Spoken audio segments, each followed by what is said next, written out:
OTB AM's Performance Rankings with Gillette. I'm scratching my head at performances, which just lack that intensity. Baby.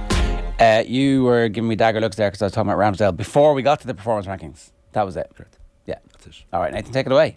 We're starting in the red this week. Yes. All right, let's go. North London. Bloody hell, what a weekend. Started Friday night with Arsenal with that 3-3 draw. They remain top of the Premier League, but 3 games in a row where they've had 3 consecutive draws and in a manner not befitting of potential champions. Now, it's not done just yet. They are still 5 points clear, albeit it's in City's hands. And now you feel they need to go and possibly win at the Etihad Stadium, but also you look at their fixture list after this. They still have Chelsea to go, Newcastle, Brighton. There's a lot of doubts over this Arsenal side. Bottle is the word that's been used again and again. I think it's one of these cases where, you know, 2 things can exist at the same time, where nobody even predicted Arsenal were going to finish top 4 this season, I think. So they've had a remarkable season, but there's been too much emotion at play for too long with this Arsenal side, and to be in total control, play outstanding against Liverpool for the first half an hour and let them back into it. All right, it's at Anfield. Liverpool are always going to have a spell. They're always going to give you something. But that game is totally under control. It's even worse against West Ham, where first 10 minutes, blitzed them. It's 2-0. It could have been a Newcastle Spurs in the first 20 minutes of that game. Let them back in, drop points again. And then just the general sloppiness of their defending, right from, as you say, the first 30 seconds. It was one of the games of the season. I don't know how they didn't win it in injury time. I was convinced they were going to win it in injury time. They probably should have won it in injury time. Gabriel Jesus, it felt like he was more interested in getting a penalty than actually putting himself in position to take a chance. But, you know, again, it's that thing of the 2 things existing where you would question their bottle, but also how many times have they shown unbelievable character this season to come back to score late goals. My timeline was full of very angry Arsenal fans giving out about Gavin Bazunu. I was like, I'm proud of you. What's Gavin Bazunu done? Well, he's time wasting. They were clocking it's 33 seconds since the ball went out of play. Was he not good? I didn't think he had an exceptional game. There was not great decision making at times with when he was coming out of his area. He conceded 3 goals. Definitely the last goal, he palmed the ball straight back into the path of Saka. So I don't think it was an exceptional Bazunu display. It was fine. It was obviously nobody cared about Southampton at the end if they'd gone on and won that game. It's a massive step for survival. But yeah, Arsenal are they're having a dip at just the wrong time. And I remember the build up to the last Manchester City game. Like, we were midway through the season, but it felt like we were 3 games from the end with the approach of the Arsenal players, just how emotionally invested they were, and you felt like they need to calm things down. And the City game, the defeat there, calmed things down. But again, they're just playing at 100 miles an hour, like the little huddles in after every goal conceded of absolute panic stations. It's like, just go back to doing what you're doing. Now, a lot of players are having a dip in form, like Partey. Obviously, Xhaka didn't play last night, but you could, the way he sort of seemed to ignite the Anfield crowd. But Partey's definitely been struggling over the last few games. Defensively, they're starting to make a lot of individual errors. Saliba been absent. Who would have thought again at the start of the season William Saliba would be such a key player for Arsenal, but his absence and Rob Holding comes in, seems to have unsettled things, and they are kind of totally reliant on Odegaard, Martinelli and Saka on just dragging them through. But they still have the points on the board. Yeah, I mean, they were very close to making this an extraordinary comeback, like you said, Nathan. They hit the bars with a 3-3 right at the end. But I think what's happened to them since they went 2-0 up at Anfield is kind of the team is an encapsulation of Mikel Arteta. Like, he loses his cool so often on the sideline, and if you're a player looking over him, you're like this is our manager. This is the one person who's supposed to stay calm and composed amidst the pressure cooker of the top end of the Premier League. And at the same time, it's Arteta's passion and never say die attitude that helps his players get back into games where they should have a lost cause. So like 2-0 and 3-1 down on Friday night, a lot of teams would have faltered completely, and they came back, and you never doubted that they would. They are against the worst team in the league. Yeah, but at the same time, they're playing Southampton. You think at the same they're going time, to get a lot of chances. Yeah, like there's probably the zenith of the season was 2-0 up at Liverpool, and since then it's fallen away bit by bit. And last week we put Arsenal in the amber when they drew 2-2 at West Ham after going 2-0 up, and this week they're in the red because it's basically 3 points from 3 games, essentially 2 defeats. And like you say, Nathan, it's in Manchester City's hands. Yeah, the difficulty is, though, that when you're doing out the rest of the season, you're chalking this down as 3 points at West Ham and 3 points against Southampton. And you know that City are now in rolling ball of knives form, and they're going to win every game. And so Arsenal could lose this by 10 points now. That's on the cards. There's a possibility that if the other teams weren't so bloody useless, you know. Yeah, I'm definitely on the side of the fence that Arsenal have had a brilliant season, regardless of what happens to them here. You know, I know they were miles ahead, but like, you can't doubt the muscle memory alone of Manchester City under Pep Guardiola and their ability to win leagues. Sure, the difficulty is that this was their chance. Like they're not. I don't think it is, though. Well, I don't think it's like Tottenham. Football moves quickly. I don't know. This is their chance. We just don't know. This could well be their opportunity. And Manchester City come back next season and are better than ever. Like, Arsenal could win the league this season on 89, 90 points. Like, you know, Manchester City, that would be a disastrous season for them to not get over 90 points. Like, I think after the Liverpool game, there was an overreaction in terms of, you know, throwing away 2 points. You can't do that at this stage I of the thought that season. was a good result. Which is, again, the force of what Manchester City do, that you have to win every single game. But to draw 3 matches in a row when this opportunity has presented itself, now maybe they do go to the Etihad and win. They're not going to the Etihad. I don't think so. I'd be shocked. That is not it's not going to happen. I don't know. Like, City, it's so rare they play games like this where actually it's all on the line in the league. It's a nighttime game. The atmosphere is going to be up. It's going to be absolutely electric at the Etihad Stadium. But that's not something actually City are that used to playing in. So maybe the emotion that Arsenal will bring into it, if they can get up again, because the other thing was, it looked like from the body language of the Arsenal players that they almost felt it was done on Friday night. Like, they were absolutely devastated. They are correct. After the game. And here, Arsenal, again, look at the age profile of the attacking players in their side. Absolutely, there's an opportunity that they kick on from here. Yeah. But football moves so fast. Manchester City invest yet again. You would have to expect United are going to be better next year. Newcastle are going to invest massively. Liverpool will have to be better next year. Yeah, but there's nothing to say that Arsenal won't be better next year either. I don't think this is like Tottenham in 2016-17 where they won't replenish the squad. Well, what if the manager is good but not great? What if actually Arteta is only okay? What if that emotion that you're talking about is... What if he's in prison for that? I think there's no evidence yet to suggest that he is as good as Pep Guardiola. No, I think he's building his own side, and I think they've made massive improvements from this time last season. Do you remember at the end of last season too, they battled it again away to Newcastle and in the North London derby. They did. So they did it there. But the difference is that they've been so much more consistent this season than last, and he's continually building a side in his own mould. So I think I would put him down as very good so far. And I can see him as a Premier League winning manager. I don't see why this Arsenal squad will falter for seasons to come in title races if they keep the core of their side. And they're going to attract younger players now who may not be at the absolute elite of the game but are kind of B-class players. Flaky at the end of last season, flaky at the end of this season. Yeah, that's what they need to improve on. That's their mould, is that what you're saying? But their whole season this year is so much better than last campaign. So it's improvement. Like, well, it is, and they obviously spent a lot of money and they bought relatively well. But if they buy badly this summer, which, you know, they have bought badly in the past, there's no guarantee that they're going to continue to be at the level they're at compared to everybody else. Well, last season they faltered in the Champions League race. This year's the title race. So if they can get rid of these stupid kind of errors where they're dropping points at the tail end of the season, that's where they actually have a tangible target for next season. It was like, remember the end of the season, lads. But we had two examples of this. The difficulty is to repeat what they did at the start of the season, where they were on this but he says we've done that winning run. And we've done that, so we can do it again. You know? With the exception of Manchester City, very few teams have been able to do that in back-to-back seasons. Arteta has the Pep and template. City are an all-time great He's team. the Guardiola template. But there's no template. Like, Pep Guardiola is a genius, and Arteta saw that up close and personal. Yeah, but for that's a couple of years. Okay. I mean, you can copy genius, but it looks like a copy. It's like an old school fax machine where you get the thing through. Oh, this looks good.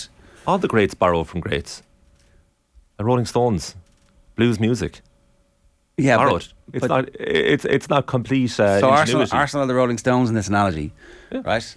Okay. I think so. Also, what's got missing in this throughout is Gabriel Martinelli scoring one of the goals of the month with that volley. The way he took that, just off the ground, and to keep it low and hard in the first goal for Arsenal against Southampton. Oftentimes, because there's so much sport happening at the moment that you can easily forget the individual great moments. But I thought that was one of the best goals I've seen in a long time. Very unusual strike. It's got lost in the 3-3 draw. All right. Okay. Arsenal, we haven't even mentioned Spurs. We're going to have to fly through these a bit faster here. Yeah, Spurs, I mean, like we were saying last Monday, I don't know why they settled for Christian Stellini for the rest of the season. Surely they can get someone else out there, a guy who's not a manager. And they saw it there 5-0 down inside 21 minutes away to Newcastle. It's the second earliest 5-0 capitulation in Premier League history. The other one was back in 2019 when Manchester City thumped Watford ahead of beating them in the cup final later on that season. But, I mean, it was an absolute joke. Like, it could have been double digits at the end. And they made a sub after 20 odd minutes with Pape Sarr coming off. The defensive starting lineup did not work out. Elise Cellini rectified that and kind of stemmed the tide, and it was 1-1 for the rest of the game. But I'm just so surprised that with the team who are on the cusp of Champions League qualification, who need that money of the Champions League, have settled for a guy who's never managed a team. It's very unusual. Surely there's someone out there, surely there's a troubleshooter out there who can do a job for Spurs to the end of the season, or make the long-term appointment now. But why do they not just cut their ties completely with the Antonio Conte reign? Use that time wisely and get a whole new set of managers and coaches in. Yeah, look, I guess, I don't know. It didn't make any sense. You do have to give Newcastle some credit for how brilliant they were. And, you know, I'm just thinking back to this time last week when Aston Villa absolutely annihilated this Newcastle team. So, anyway, just need to shoehorn that reference in. And are we moving on? I was going to say, ironically, Stellini said they weren't prepared to suffer, which... I think he suffered very much. Big time. Newcastle might make the top four, Ger. Well, Newcastle are raging hot favourites to make the top four right now. Like, obviously, Liverpool won at the weekend, but Newcastle have 7 games left. They need to lose at least 3 of them. Mm-hmm.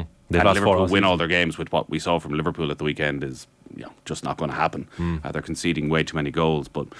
And how do Spurs bounce back from this? Underrated story of the season is how many goals Harry Kane has scored. Like 24 Premier League goals in an absolutely bang average Spurs side where everyone around him is underperforming. Young-Min's Son nowhere near the player last season. Kulusevski's form has fallen off a cliff. They've no midfield at all. The wings backs barely contribute, and still he manages to score even yesterday in every single game. Well, they're a bit like Manchester United. They've kept a whole lot of players for a long time who were good but not great, like Eric Dyer, Hugo Lloris. Even Son is probably not the player he was, and they're just keeping them because they're not terrible players by any means. They kind of throw in 6 or 7 out of 10 performances regularly enough, but they've lost that spark that they had a few years ago.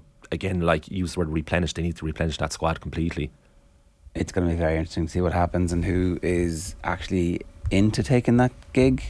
It has the bang of a Brendan Rodgers job for me now, and you've got to sell Harry Kane to get the money in to reinvest in the team. That seems to be the only way that they're going to reinvest properly at the level that they need to do. So a sobering morning for all the Spurs fans. Like for North London, just so abject. Right, that's one of the Reds done. What's next?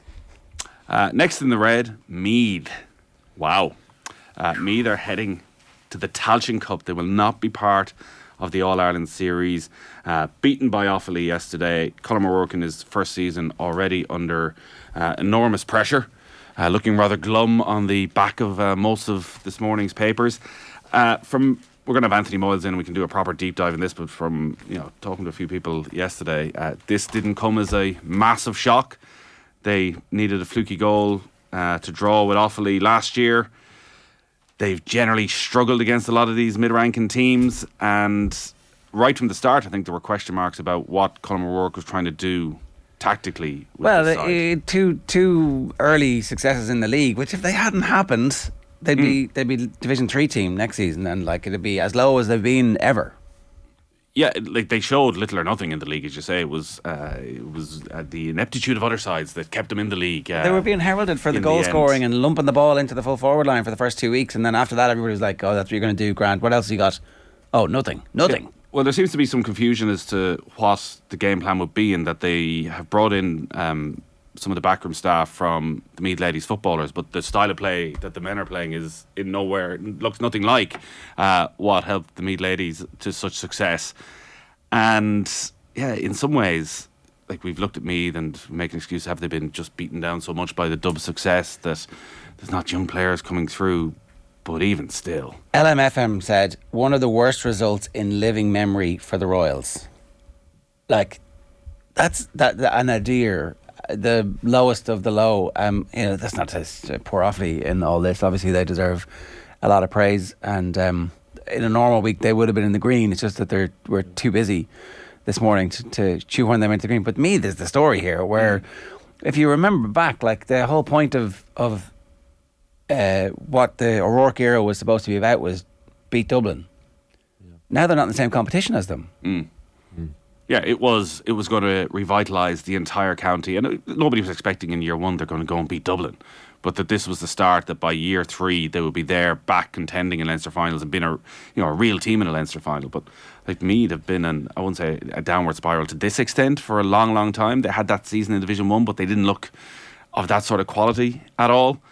And as you say, they could well be in Division 3. And again, even looking at the team yesterday, it felt like they finished the game with maybe a stronger team. They started. O'Rourke's on about giving 4 debutants. Like, did they rip it up a little bit too much when he came in?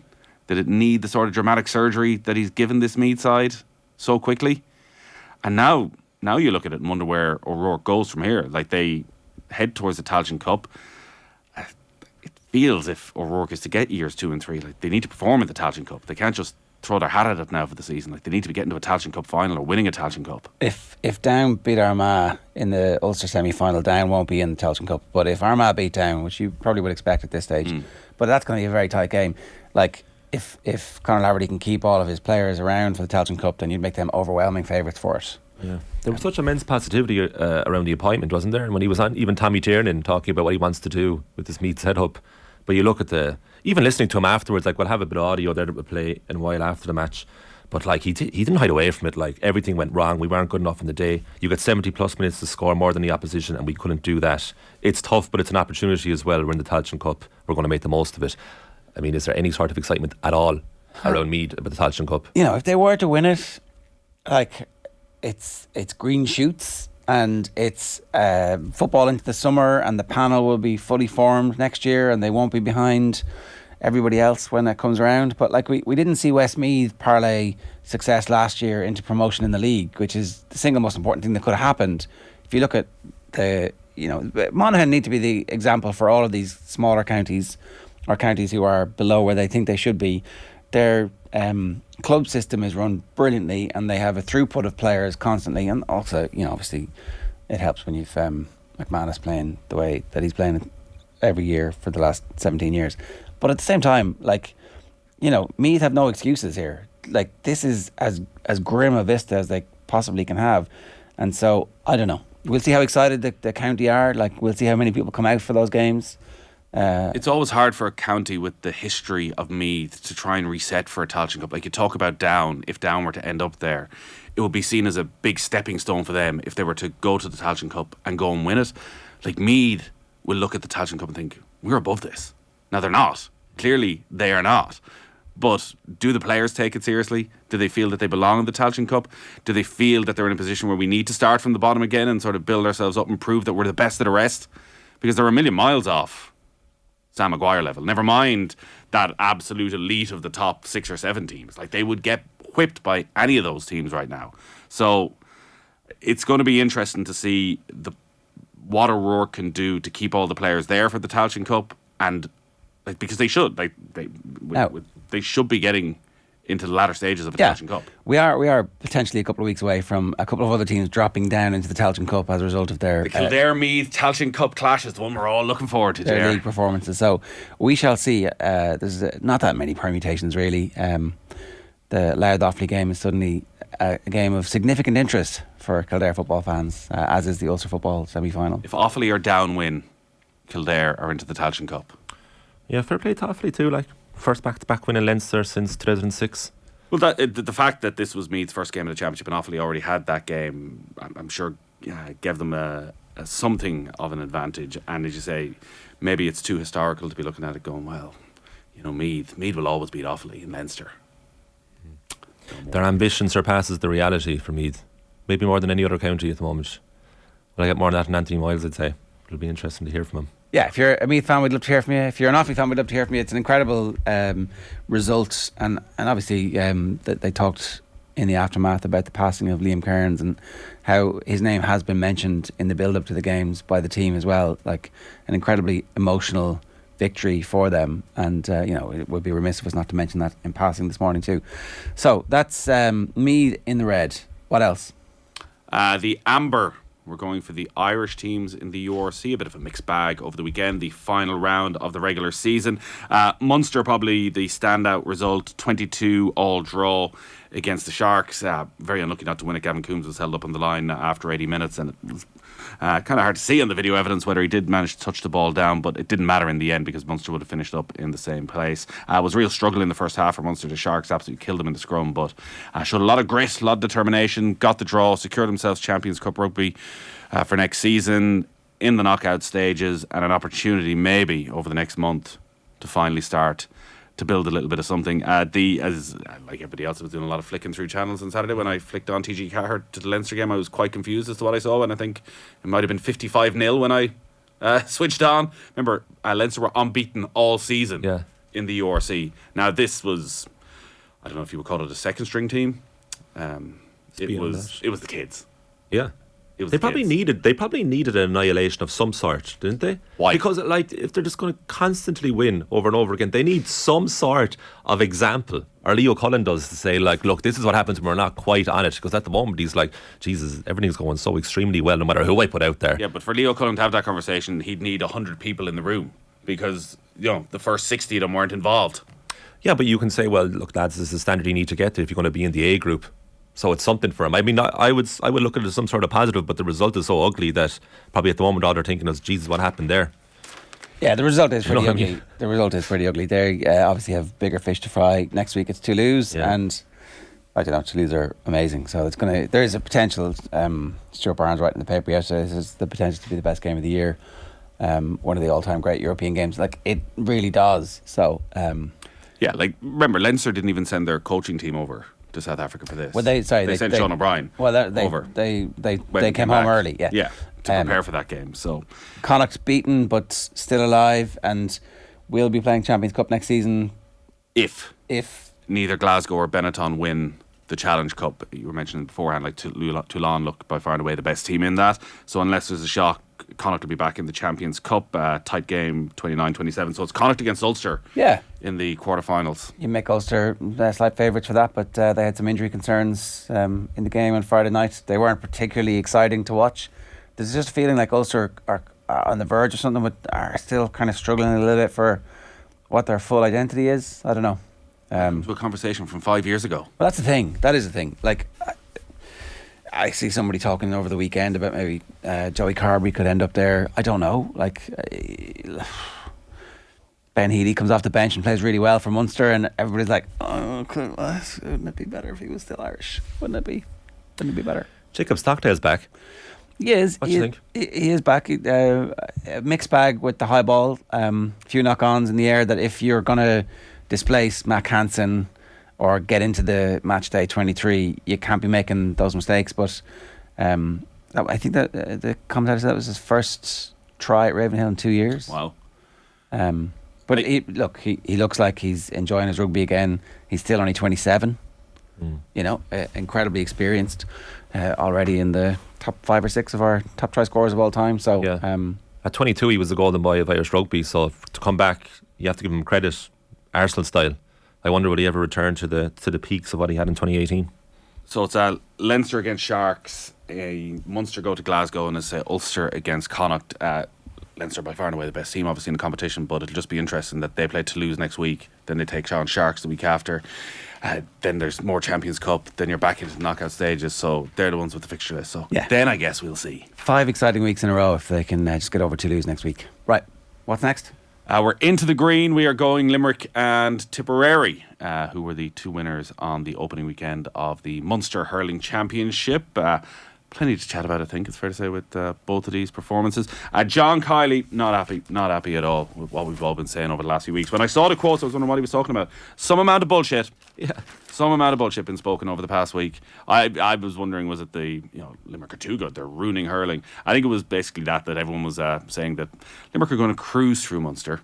They're just so far ahead of everybody else. It's like, when's the coronation? It's just a matter of time before they win that 4 in a row. It's nonsense. It's disrespectful to everybody that they're playing. And in a way I can see where he's coming from, because you look at their recent championship games, they've all been 1-score games. So they win by 2 points yesterday. They win by 2 points in the All-Ireland final. It was a 3-point game against Galway in the All-Ireland semi-final. Extra time in last year's Munster final. A draw with Clare before that. So these are not games where they're winning by 15, 16 points where it's done with 25 minutes to go. They give teams an opportunity, and maybe that's the one thing where they can slip up when there are questions, and a lot of talk this morning about their discipline.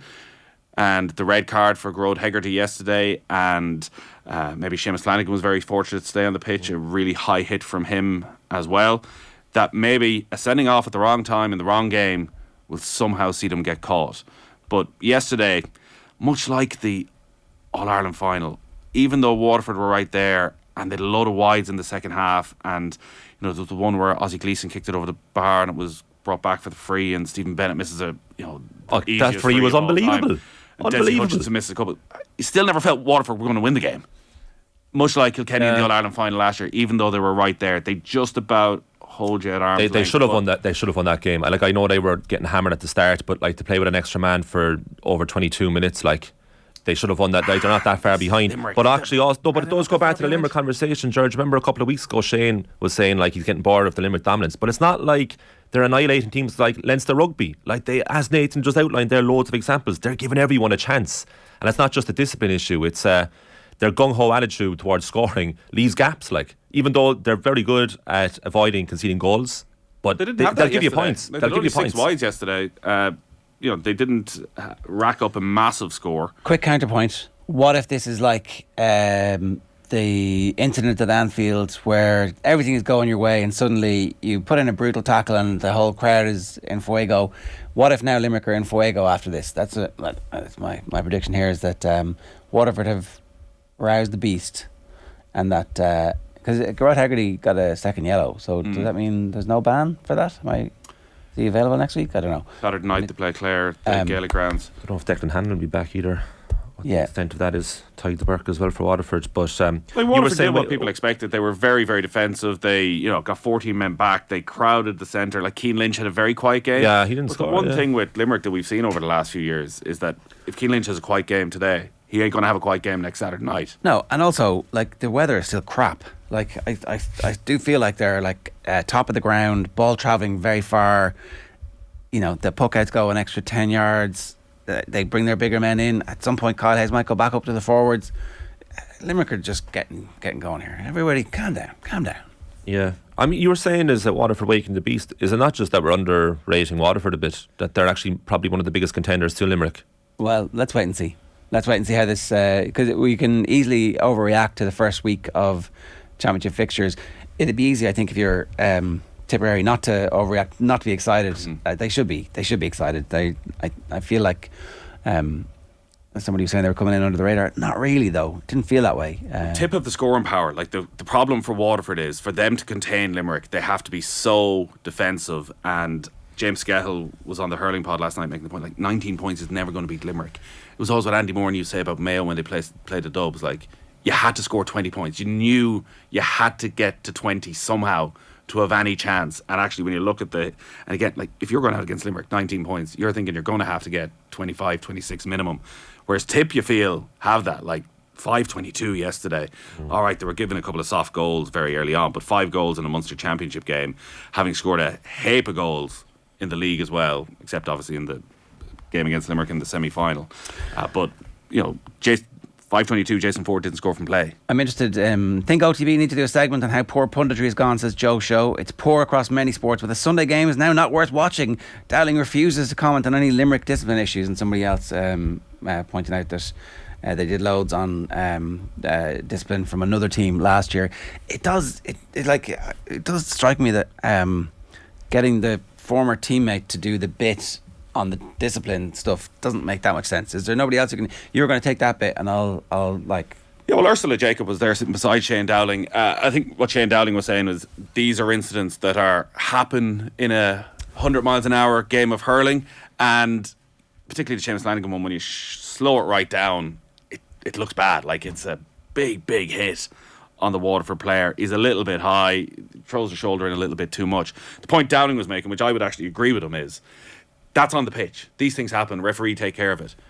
An official wandering down to have a little puck at Gearóid Hegarty is totally unacceptable, and then a smile on his face as he's jogging off having been sent off. I do agree with that bit, right? But that doesn't mean that the bits on the field are acceptable either. And so what happens is these two become part of the same conversation. This thing over here is far worse than what my teammates have done over here. Just ignore this bit here. I'm going to go over here and talk nothing about everything but this. It's classic deflection. What about?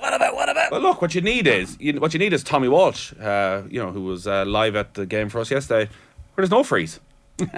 No freeze at all. Nothing to see. Fair enough. Like that's the look. The Kilkenny lads respect these Limerick lads because they know they would have met fire with fire. Very difficult for Shane Dowling's younger, I think, still than quite a few of the lads on that Limerick squad. But yeah, he was put in is he going to come and hammer? So that's not his fault, right? That's what I'm saying. Is he going to come and hammer the two lads? Probably not. Like maybe it's Ursula Jacob who needs to take that one on. Give us your views. Leave a comment in the YouTube stream. We've got one last green. We do. Manchester. You didn't want this at all, Nathan. You can distance yourself from this. I thought we were going for Galway at one stage, but no, we're going for Manchester, both City and United. Obviously, the weekend started well for Manchester City with the Arsenal result, which means it's very much in their own hands now for the title ahead of that game on Wednesday. Then they win the most forgettable FA Cup semi-final of all time. I was against this because I just thought it was such a nothing weekend of FA Cup semi-finals.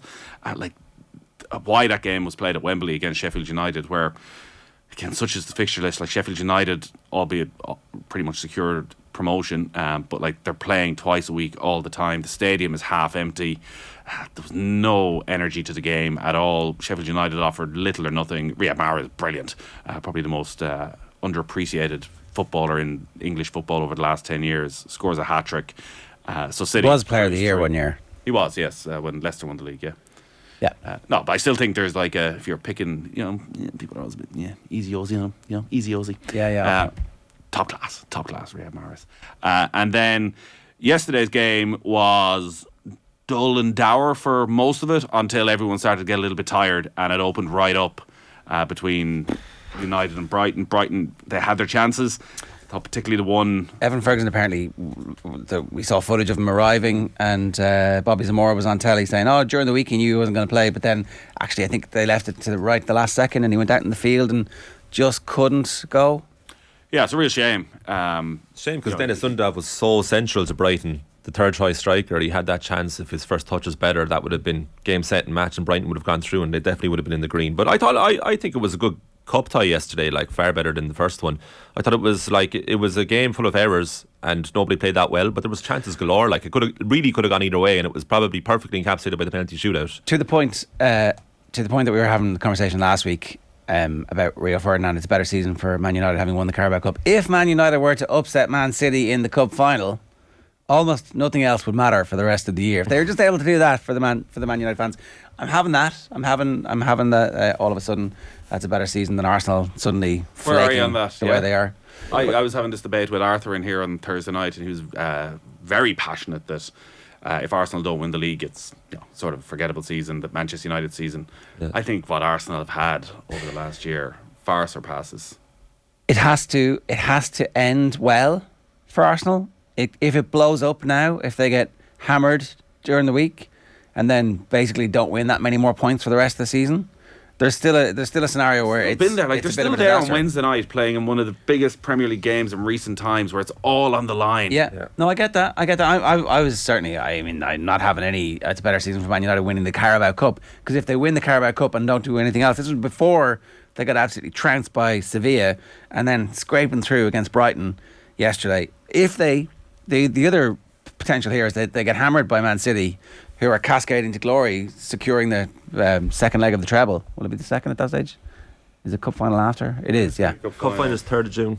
Yeah, but it's just before the Champions League final. Yeah, no. It's simple answer. It's been a very successful season for both Arsenal and Manchester United. United see compared to this time last year under Ralph Rangnick, it was a complete disaster. So it's way better this season. Already won cup, into another cup final, first Manchester Derby cup final. They're probably going to get top 4 in the Premier League. It's been an undoubted successful season. It's been pocketed by tragic results of 7-0 and 3-0 away to Sevilla and Anfield, the first 2 games of the season. That's why it's happened. And the reason that City are in these green performance rankings is simply because they're on for the treble, the first one of the century. That's it. And if they were just to do a treble, it would be so sickening for Man United fans. It's inevitable. They should have done the treble already. They're underachieving, if anything. We've gone way over. It's 9 minutes past 8. That is this week's episode of the Gillette Labs Performance Rankings. OTB AM's Performance Rankings with Gillette.